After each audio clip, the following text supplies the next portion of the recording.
Every generation thinks they are facing the toughest times that anybody's ever had. We feel like that now during the lockdown. Perhaps in some of the economic downturns over the last 100 years, people have felt these are surely the worst times they've ever been. You would certainly have felt like that if you'd lived during World War II, or going back before that to the Great Depression, or the Vikings raiding your country, or whatever it might have been.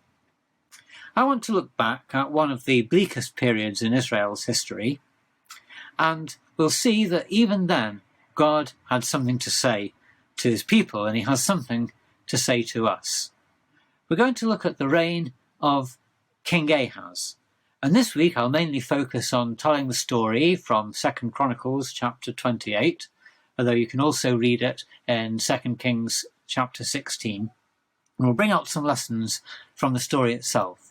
And on my next video, we'll see what God was saying about it all through the prophet Isaiah and some of the inspiring words that were spoken in this bleak period of history. Ahaz lived roughly 200 years after Israel split into two countries. You'll remember that the northern kingdom, 10 tribes, rebelled, and they kept the brand name of Israel, if you like. So when we read about Israel after that, we're reading about the northern kingdom. The other two tribes, Benjamin and Judah, with some of the Levites, they kept the capital, Jerusalem, and they were loyal to the descendants of King David, and that family was the family that Ahaz came from. And that southern kingdom was called Judah. So Ahaz was the king of Judah. His grandfather, Uzziah, was a prosperous king, and he defeated the Philistines, but he died with leprosy. Ahaz's father, Jotham, was one of Judah's good kings, and it says about him that he ordered his ways before the Lord. And now it was the turn of Ahaz. What would he be like? Well, we're going to read from 2 Chronicles chapter 28, verses 1 to 4. It says, Ahaz was 20 years old when he began to reign, and he reigned 16 years in Jerusalem. And he did not do what was right in the eyes of the Lord, as his father David had done. But he walked in the ways of the kings of Israel. He even made metal images for the Baals, and he made offerings in the valley of the son of Hinnom, and burned his sons as an offering, according to the abominations of the nations whom the Lord drove out before the people of Israel. And he sacrificed and made offerings on the high places, and on the hills, and under every green tree.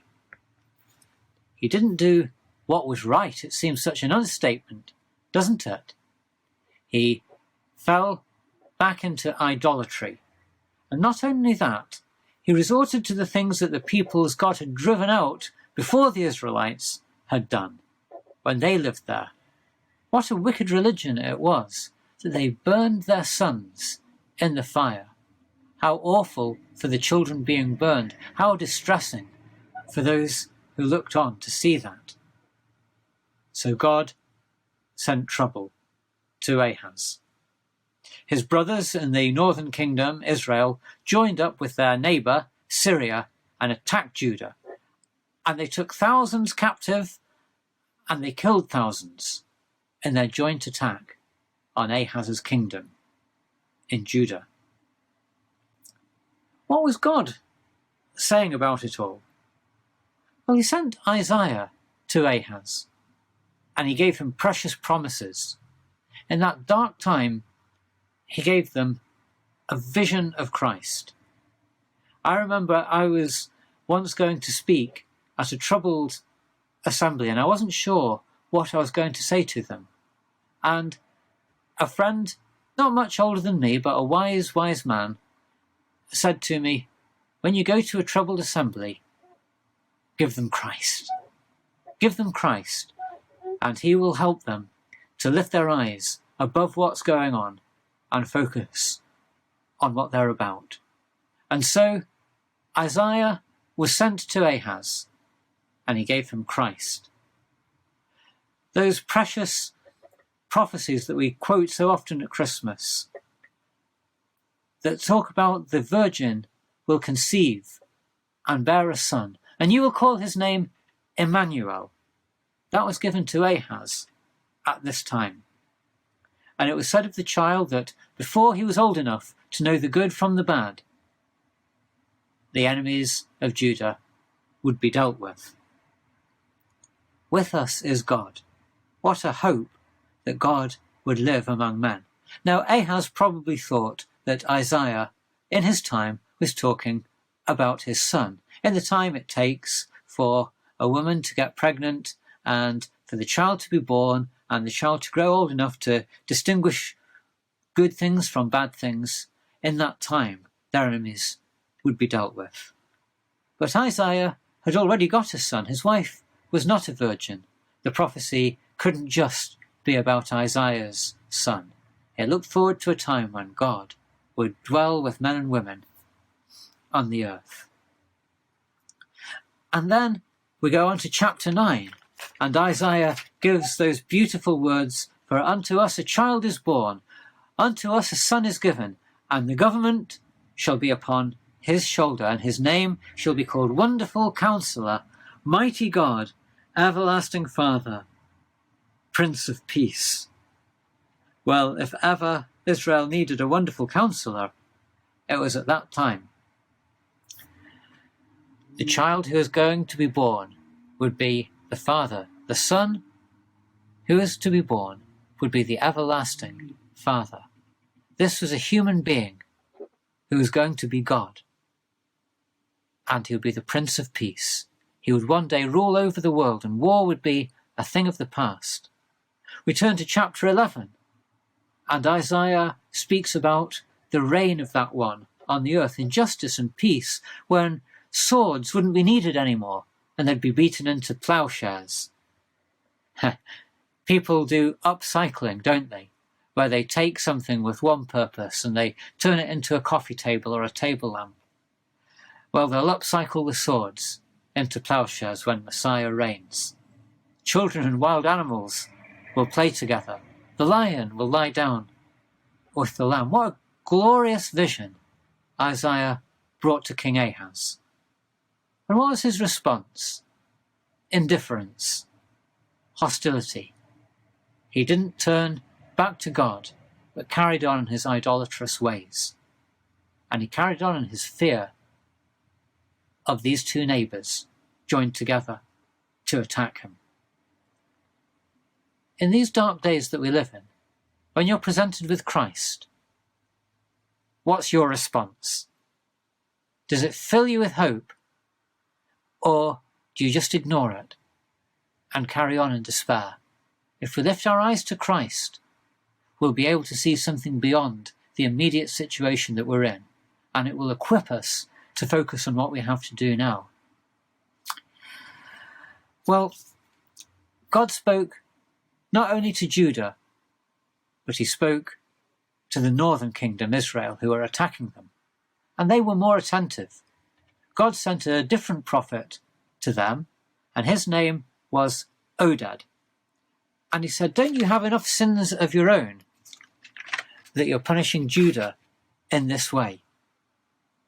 And 4 chiefs of Israel from the tribe of Ephraim, their hearts were touched by that message, and they were convicted.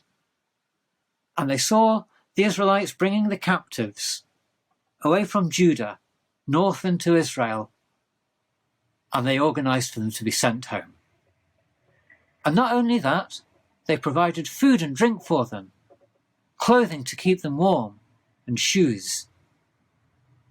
They provided oil for the wounded, and donkeys for the people who were too frail to walk, to get them back to their homes in Judah. What a great example of humility. These 4 people were men who trembled at the word of God, and they showed a love for their enemies. And God treasures acts of kindness like this, and he still does when we provide these things for those displaced people who need them today. God treasures it. And he names them in his word. I'd never heard of them. I had to look them up. The names are Azariah, Berechiah, Jehizkiah, and Amasa. And for that brief period, the people of that northern kingdom of Israel did something that pleased God. Well, the attack of Israel and Syria wasn't the only problem that Ahaz faced. The Edomites, on their southeastern border, took advantage of Judah's problems. They invaded, they took captives of their own.